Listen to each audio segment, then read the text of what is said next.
So another question I get often asked is, should I invest directly into real estate or should I buy a real estate investment trust, a REIT? There are lots of REITs that people want to sell you out there. Trust me, you talk to a banker, you talk to anyone in wealth management, there's all these commission-based REITs. They lock up your money for a long time period, and they could be useful. But is it better just to buy real estate directly? So here's kind of the pros and cons. If you buy a REIT, you don't become a landlord, you're not doing an Airbnb, you're not hands-on, you're putting your money into real estate that someone else is managing. So that has some advantages. You can also sell a property or sell a business and transfer into a REIT. The selling of the property is a little more complicated, but certainly selling a business, if you're selling shares of your business, you can buy shares of a REIT to tax shelter that transaction. So there's some benefits to that. However, the downside is REITs tend to be very leveraged. So that's what I'd be looking into if I was purchasing a private REIT, is how much leverage are they using? Also, what is their management's track record?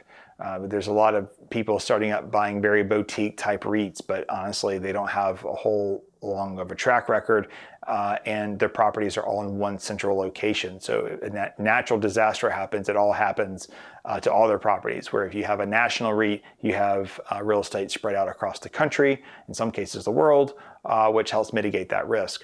Another option is to just invest in real estate directly yourself. The reason why you would do this is typically there's better tax advantages to doing that. So all the deductions that you could get from owning private real estate, you don't get by owning a REIT. They get the benefit of that as direct investors, but you do not.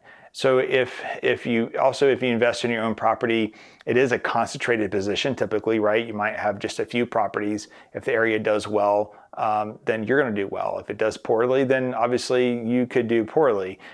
So you don't have the diversification because everything was within probably a short distance from you. However, the benefit is sometimes you actually get to use that property yourself, so you can create legacy there by going there with your family, but other times you have it in a rental program. So there's a lot more positives. If you had total loss of the portfolio or of the private real estate, you have access to insurance, correct? So insurance either rebuilds the house or writes you a check to rebuild the house.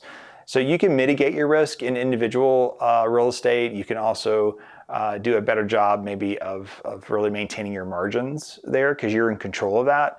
But the downside is you may have to kick somebody out. You might have a bad renter who destroys the place.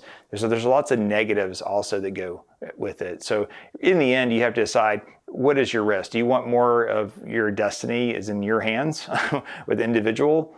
That's what I would choose. Or if you go to the true REIT side, you have to be dependent on those managers to do well. Because remember, if a REIT goes belly up, typically the investors are left with zero because they've used your money to leverage to get more money from the bank.